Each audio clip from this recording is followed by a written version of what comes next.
Assalamualaikum warahmatullahi wabarakatuh. Perkenalkan, kami dari kelompok 5 dengan beranggotaan saya, Naila Zakia, lalu ada Armidita Salsabila, Muhammad Barul Ulum, dan Salman Al-Farisi akan menjelaskan tentang gerakan revivalis dan munculnya nasionalisme di dunia Islam. Yang pertama, kita akan masuk ke bagian pengertian. Pengertian revivalisme Islam adalah gerakan pemikiran Islam kontemporer yang dilakukan secara kontinuitas dengan tujuan membersihkan dan mengembalikan pemahaman dan pengamalan ajaran Islam kepada Islam murni. Selanjutnya adalah latar belakang dari revivalisme. Yang pertama ada kegagalan. Adanya kegagalan dalam menghadapi arus modernitas dinilai telah menyudutkan Islam. Lalu yang kedua ada rasa setia kawan. Keinginan hati untuk membantu saudara sesama muslim dari penjajahan bangsa barat. Yang ketiga adalah fundamentalis. Di Indonesia sangat marak adanya fundamentalis. Hal itu juga menjadi latar belakang terjadinya gerakan revivalisme. Selanjutnya kita akan masuk ke bagian faktor internal.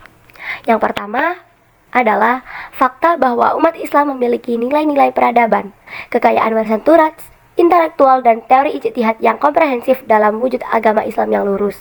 Agama yang memiliki keistimewaan dengan sifat syumulnya yang mencakup nilai-nilai, gagasan, akidah, syariat, dan moralitas dalam urusan dunia dan akhirat.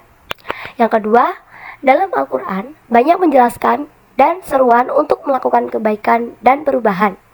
Dimensi perjalanan manusia yang dianjurkan oleh Islam ini, baik dalam konsep akidah, syariat yang terpadu, dan moralitas yang luhur bagi individu dan masyarakat, semuanya akan membantu untuk menjadi titik awal bagi kebangkitan. Selain faktor internal, juga ada faktor eksternal. Yang pertama adalah kolonialisme dan imperialisme Barat terhadap negara yang berpenduduk mayoritas Islam menimbulkan banyak kesengsaraan bagi umat Islam. Di sisi lain, kebangkitan umat Islam merasa takjub dan peradaban materialisme yang datang dari negeri timur dan barat dan kemudian mendominasi peradabannya sendiri. Umat tidak berdaya di hadapan inovasi intelektual. Lalu yang kedua, mereka ingin mengambil kekayaan sumber dayanya, menghinakannya, menjajahnya, dan menjauhkannya dari nilai-nilai akidah dan pemikiran Islam. Jelas pula bahwa konflik peradaban adalah konflik kepentingan yang tidak memberikan manfaat bagi umat Islam kecuali semakin bertambahnya kekalahan, keterbelakangan, dan kemunduran. Lalu yang terakhir adalah secara sederhana dapat dinyatakan semakin tinggi tingkat hegemoni Barat maka semakin tinggi pula tingkat resistensi gerakan Islam di level global. Di antara faktor eksternal lain yang menjadi penyebab kebangkitan adalah situasi konflik dan persaingan antar peradaban modern untuk menguasai dunia ketiga dan dampak buruk yang diterima manusia dari konflik dan ketidakadilan ini. Lalu kita akan masuk ke ciri utama. Gerakan kebangkitan Islam atau Islamic Revivalisme ini menggambarkan tingginya sebuah kesadaran Islam di kalangan umat Islam untuk memperjuangkan Islam sebagai pedoman menyeluruh atau yang dinamakan dengan Islam kafah. Hal ini ditunjukkan dengan semangatnya untuk mempraktekkan dan menyebarkan ajaran-ajaran Islam dalam setiap lini kehidupan. Lalu karakteristik revivalisme yang pertama adalah kembali ke Islam yang asli, memurnikan Islam pada tradisi lokal dan pengaruh budaya asing. Lalu yang kedua, mendorong penalaran bebas, ijtihad, dan menolak taklid. Yang ketiga, perlunya hijrah dari wilayah yang didominasi oleh orang kafir.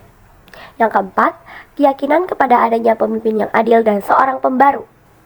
Tujuan dari gerakan revivalisme adalah membangun kembali peradaban Islam yang gemilang. Gerakan ini bercita-cita untuk membangun kembali peradaban Islam yang gemilang seperti pada masa lampau. Mereka percaya bahwa Islam memiliki potensi untuk menjadi kekuatan yang besar dan berpengaruh di dunia. Lalu memurnikan ajaran Islam dari unsur-unsur asing. Gerakan ini berpendapat bahwa kemunduran Islam disebabkan oleh pengaruh unsur-unsur asing seperti budaya barat dan ajaran-ajaran agama lain.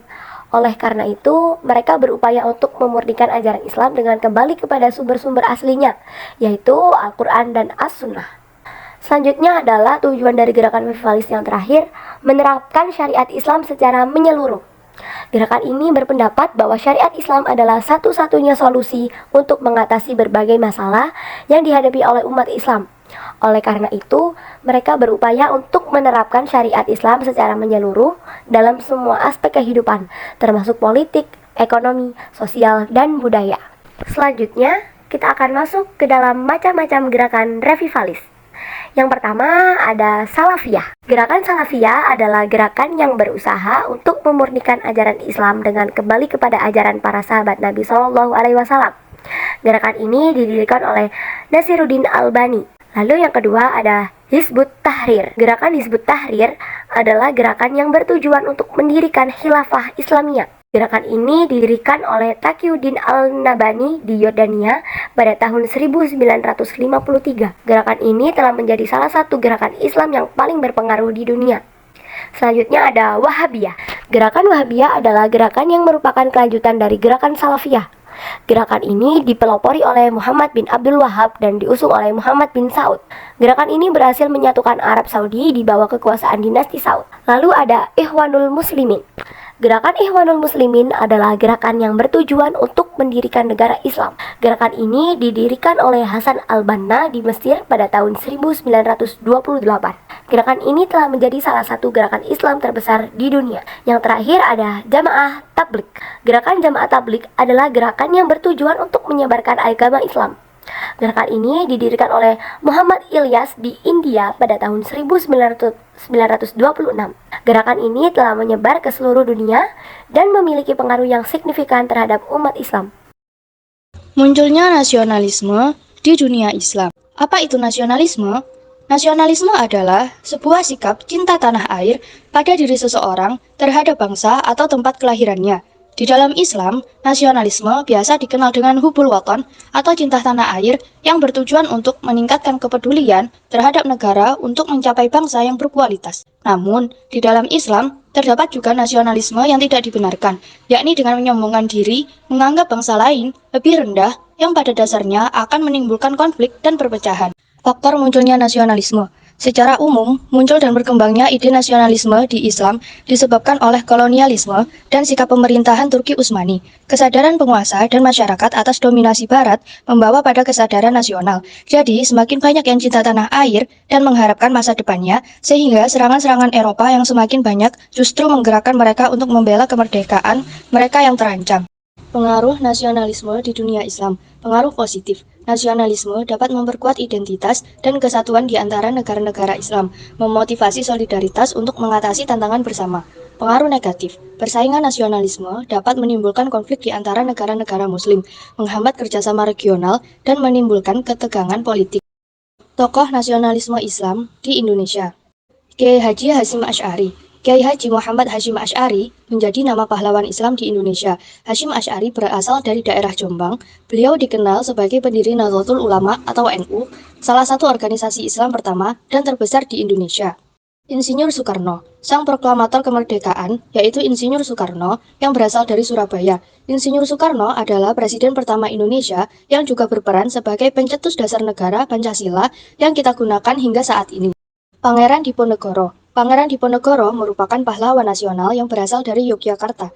Ia berperan besar dalam memimpin Perang Jawa yang terjadi dalam kurun waktu 5 tahun, yaitu pada tahun 1825 hingga 1830. Agus Salim. Agus Salim yang berasal dari kota Gadang, Sumatera Barat. Pada awal berdirinya Republik, Agus Salim memegang peran yang tidak kalah penting dibandingkan tokoh-tokoh pergerakan kebangsaan lainnya. Kiprah Agus Salim di pentas politik kemerdekaan sudah jatuh ada sebelum era kemerdekaan.